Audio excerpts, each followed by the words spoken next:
Imagine you're Dexter. You've gotten away with murder for years. Nobody suspects you. Then one morning, your boss tells you there's a detective flying in from Japan. He thinks the Bay Harbor butcher is still alive. You smile, you act normal. But inside, you know you're fucked. Because this isn't just any detective. It's L. So, could the smartest detective in anime finally catch the world's smartest serial killer? Who is Dexter? If you somehow haven't watched Dexter, first of all, what the hell are you doing? Dexter Morgan works as a blood spatter analyst for Miami Metro. Basically, he spends his day helping solve murders while secretly committing them. Bro is literally doing side quests during work hours. He's careful, like really careful. Plastic sheets, gloves, fake identities. He stalks people for days, sometimes weeks. Then he kills them, cuts them into pieces, throws them into the ocean, keeps one tiny blood slide as a trophy, which is kind of fucking weird. But here's the thing, Dexter isn't just randomly murdering people. He follows something called the code. Only kill people who are guilty, murderers, rapists, serial killers, people the justice system failed to stop. Basically, he's a serial killer with a moral compass. A really fucked up moral compass. But still, who is L? Now let's talk about the weirdest detective ever created. L. The dude sits like a damn goblin, barefoot, lives on sugar, looks like he survives purely on coffee and depression. Yet somehow, he's one of the smartest fictional detectives ever. This man caught international criminals before finishing breakfast. His biggest strength isn't intelligence, it's psychology. He doesn't look for fingerprints. He looks for people making mistakes. He pokes, he pressures, he lies, he manipulates. He creates situations where guilty people expose themselves. That's exactly how he almost caught Light Yagami. Not because Light was stupid, because L kept forcing him into impossible situations. And Dexter? Dexter has something Light never had. Emotion. Round 1. Let's imagine this starts from episode 1. Dexter has already killed dozens of people. Bodies are disappearing. Police are confused. Everyone thinks different killers, different motives. Nothing connects. Then L gets hired.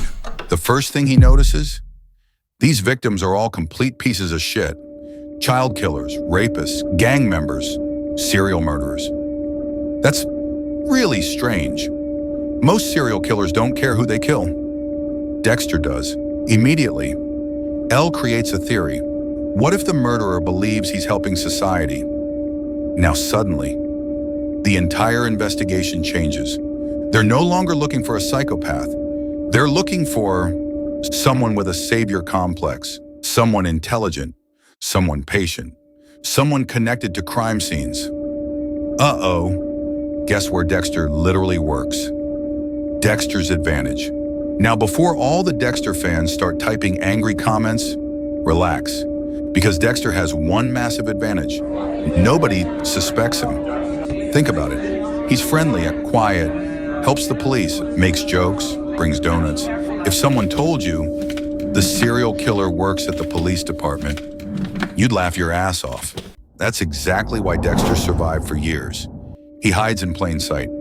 It's honestly genius. Except, L doesn't give a shit about appearances.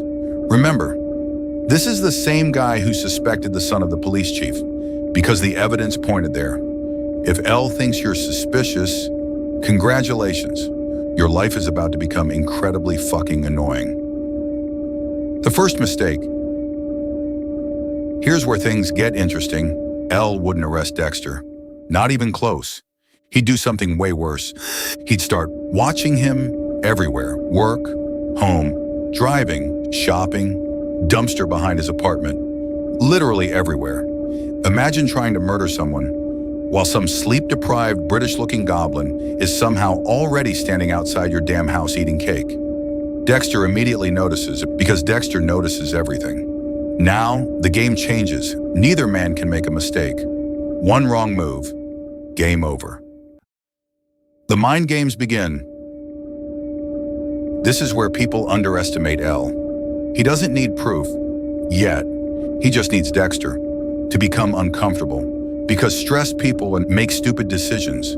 Dexter has always stayed calm, but L is basically weaponized anxiety. Imagine waking up. L's already outside. You go to work. L's there too. You go grocery shopping. Guess who's comparing cereal prices next to you? This dude is literally haunting your ass. And eventually, Dexter starts asking himself one question. How much does this guy actually know?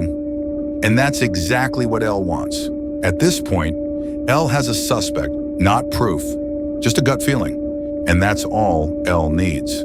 So instead of arresting Dexter, he sets a trap.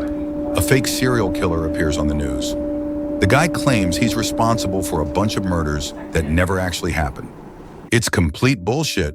But L isn't trying to catch the fake killer. He's watching Dexter, because if Dexter follows the code, there's no way he lets a killer walk around free. Sure enough, a few nights later, Dexter starts stalking the guy, and that's exactly what L was waiting for.